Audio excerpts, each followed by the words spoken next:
A penny saved is a penny earned. Fish or cut bait. Burn the midnight oil. A washed pot never boils. To steal somebody's thunder. The whole is greater than the sum of its parts. तो yes guys, आज के इस video में मैं इसी तरह की कुछ फ्रेजेस और इडियम्स के बारे में बात करूंगा, साथ में उनकी मीनिंग और एग्जांपल्स के बारे में बात करूंगा। तो हमारी पहली एक फ्रेज है, a penny saved is a penny earned. इसका मतलब यह है कि एक पैसे की बचत एक पैसे की कमाई, मतलब पैसा बचाना बहुत ज़्यादा बुद्धिमानी है, मतलब हमें पैसों को बचाना चाहिए। For example, I know I want to buy a super bike but I should save money instead. A penny saved is a penny earned. मतलब मैं जानता हूँ कि मैं एक सुपर बाइक खरीदना चाहता हूँ, लेकिन मुझे पैसों को बचाना चाहिए सिवाय सुपर बाइक खरीदने के, क्योंकि पैसा बचाना बुद्धिमानी है। All good things must come to an end, मतलब सभी अच्छी बातें आखिर में होनी चाहिए। इसका मतलब यह है कि कुछ भी हमेशा के लिए नहीं रहता, इसलिए अच्छे समय को हमें मज़े से जीना चाहिए जब तक वो है। For example, I know this party is great but it is going to have to end eventually. All good things must come to an end, मतलब मुझे पता है कि जो पार्टी है वो बहुत ज़्यादा अच्छी है, बहुत ज़्यादा अमेजिंग है, लेकिन आखिरकार इसे ख़त्म होना ही है, क्योंकि सभी अच्छी बातें आखिर में होनी चाहिए या फिर हो ही जाती हैं ख़त्म। Can't have your cake and eat it too, मतलब जो कुछ भी तुम चाहते हो वो सब कुछ तुम्हारे पास नहीं हो सकता। मतलब ऐसा नहीं हो सकता कि जो भी तुम्हारी ख्वाहिशें हैं सारी पूरी हो जाएं, या फिर जो कुछ भी तुम चाहते हो सारी इच्छाएं तुम्हारी पूरी हो जाएं। I know I want to go to attend party but I can't have my cake and eat it too because I have to study for my test.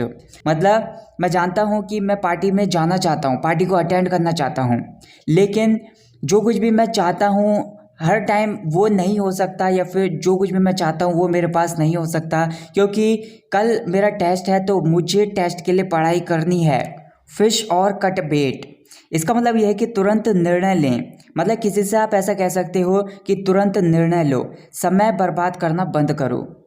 I know you are thinking about quitting job but you need to fish or cut bait, either quit or don't. मतलब मैं जानता हूँ कि तुम अपनी job को छोड़ने के बारे में सोच रहे हो, लेकिन तुम्हें तुरंत निर्णय लेना चाहिए, तुम्हें समय बर्बाद नहीं करना चाहिए। या तो जॉब को करना चाहिए या फिर जॉब को करना छोड़ देना चाहिए। इन दोनों में से केवल एक चीज़ करनी चाहिए, और इस चीज़ का निर्णय तुम्हें तुरंत लेना चाहिए बिना समय गंवाए। पुल समबडीज लैग, मतलब किसी पर्सन को चिढ़ाना या फिर किसी पर्सन का मजाक बनाना। Don't take him seriously, he is just putting your legs, मतलब उसे सीरियसली मत लो या फिर उसे गंभीरता से मत लो, वो बस तुम्हारी मजाक बना रहा है या फिर वो बस तुम्हारी टांग खींच रहा है या फिर तुम्हें चिढ़ा रहा है। ईजी कम ईजी गो, इसका मतलब यह है कि जो आसानी से मिलता है वो आसानी से चला भी जाता है। मतलब अगर आपको कोई चीज़ आसानी से मिलती है तो आप उसे आसानी से खो भी सकते हो। I want lottery but I know easy come easy go, I am not going to spend all money at once. इसका मतलब यह है कि मैं जानता हूँ कि मेरे को जो लॉटरी मिली है वो आसानी से जा भी सकती है, क्योंकि हमें जो कुछ भी आसानी से मिलता है उसे हम आसानी से खो भी सकते हैं। तो मैं सारा का सारा पैसा एक बार में खर्च नहीं करने वाला हूँ। Don't count your chickens before they hatch, मतलब जो कुछ भी अभी घटित नहीं हुआ है उसके आधार पर या फिर उसको बेस बनाकर हमें कोई भी प्लान नहीं बनाने चाहिए। तो जैसे एग्जांपल है, I know you are excited about your new job interview but don't count your chickens before they hatch, wait until you get an offer. मतलब मैं जानता हूँ कि तुम्हारी नई जॉब के लिए जो इंटरव्यू आया है, इंटरव्यू देने जा रहे हो तुम, उसके लिए तुम बहुत ज़्यादा उत्साहित हो, लेकिन जो कुछ भी अभी घटित नहीं हुआ है उसके आधार पर हमें प्लान्स नहीं बनाने चाहिए। तुम्हें ज़्यादा नहीं सोचना चाहिए या फिर ज़्यादा एक्साइटेड नहीं होना चाहिए जब तक तुम्हें कोई ऑफर नहीं मिल जाता, या फिर जब तक ये कंफर्म नहीं हो जाता कि तुम नौकरी के लिए सेलेक्ट हो चुके हो। अ वॉश्ड पॉट नेवर बॉइल्स, मतलब अगर आप किसी चीज़ पर बहुत ज़्यादा केंद्रित हैं, अगर आप किसी चीज़ पर बहुत ज़्यादा फोकस्ड हैं तो उसे होने में बहुत ज़्यादा समय लगेगा। तो जैसे एग्जांपल है, I know I am anxious for the exam to be over but if I keep thinking about it it is just going to take longer. A watched pot never boils, मतलब मैं जानता हूँ कि जो मेरे exams हैं मैं उसके ख़त्म होने के लिए बहुत ज़्यादा चिंतित हूँ, बहुत ज़्यादा एंग्जियस हूँ। बट अगर मैं इसी चीज़ के बारे में सोचता रहूँगा तो ये और ज़्यादा टाइम लेंगे, क्योंकि मैं इस चीज़ को सोचने में बहुत ज़्यादा समय बर्बाद कर दूँगा और किसी चीज़ के बारे में नहीं सोचूंगा। क्योंकि अगर हम किसी चीज़ पर केंद्रित होते हैं तो उसमें और ज़्यादा समय लगता है उसको पूरा होने में। Burn the midnight oil मतलब देर रात में काम करना या फिर देर रात में पढ़ाई करना। For example, I have a big exam tomorrow so I have to burn the midnight oil. मतलब कल मेरा एक बहुत बड़ा एग्ज़ाम है तो इसकी वजह से आज मुझे देर रात में पढ़ाई करनी पड़ेगी। Bite off more than you can chew मतलब एक से ज़्यादा जिम्मेदारियाँ या फिर एक से ज़्यादा कामों को एक साथ संभालना। I shouldn't have agreed to work on 2 projects at the same time. I think I have bitten off more than I can chew. मतलब मुझे एक साथ 2 प्रोजेक्ट पर काम करने के लिए अग्री नहीं होना चाहिए था या फिर काम करने के लिए सहमत नहीं होना चाहिए था। मुझे लगता है कि मैंने एक साथ 2 कामों को संभालने की जिम्मेदारी ले ली है। Hit the nail on the head मतलब किसी चीज़ के बारे में बिल्कुल सही कहना। तो जैसे एग्जाम्पल है, You hit the nail on the head. That is exactly what I was thinking. मतलब तुमने बिल्कुल ठीक कहा है, मतलब जो कुछ भी मैं सोच रहा था तुमने exactly वही कहा है।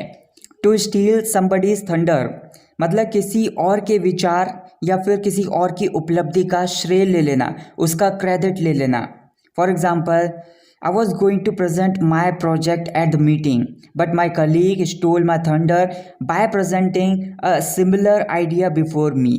इसका मतलब यह है कि मैं मीटिंग में अपने प्रोजेक्ट को प्रेजेंट करने वाला था या फिर प्रेजेंट करने के लिए जा रहा था, लेकिन जो मेरा साथी था उसने मेरे विचारों को, मेरी जो भी आइडियाज़ थे उनको चुरा लिया और मेरे ही सामने बिल्कुल सेम आइडिया प्रेजेंट कर दिया। The whole is greater than the sum of its parts मतलब एक साथ काम करने वाले लोगों का जो ग्रुप होता है वो अकेले काम करने वाले इंसान से बहुत ज़्यादा कुछ हासिल कर सकता है। इसी का मतलब होता है कि जो एक ग्रुप होता है वो ज़्यादा अच्छे तरीके से चीज़ों को हैंडल कर सकता है सिवाय एक इंसान के। तो जैसे एग्जांपल है, I know we are all different but the whole is greater than the sum of its parts. We can accomplish great things if we work together. मतलब मैं जानता हूँ कि हम सब अलग अलग हैं, लेकिन एक साथ काम करना हमारे लिए बहुत ज़्यादा अच्छा हो सकता है या फिर हम ज़्यादा चीज़ें और ज़्यादा अच्छी चीज़ें अकम्प्लिश कर सकते हैं, प्राप्त कर सकते हैं अगर हम साथ में काम करेंगे तो। ऑन द सेम पेज मतलब एक ही समान स्थिति में होना मतलब कोई किसी बात को लेकर अग्री करता है तो आप भी उसके लिए अग्री करते हो, तो इस सेंस में इसका यूज़ किया जा सकता है।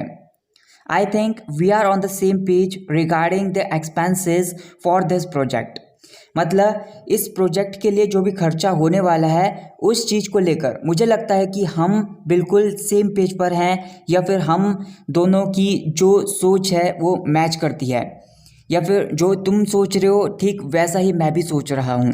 कट टू द चेज मतलब सीधा मुद्दे की बात करना या फिर सीधा पॉइंट की बात करना। Let's cut to the chase, how much do you want for this car मतलब चलो मुद्दे की बात करते हैं या फिर सीधा पॉइंट की बात करते हैं कि तुम इस कार के लिए कितने रुपए चाहते हो या फिर कितने रुपए लेना चाहते हो। So that's it guys for this video. I hope आपने इस वीडियो से कुछ नया सीखा होगा। अगर आपने ये वीडियो यहाँ तक देख ली है तो मैं चाहता हूँ कि आप कमेंट्स में 515 टाइप करके मेरे को कमेंट करके बताना।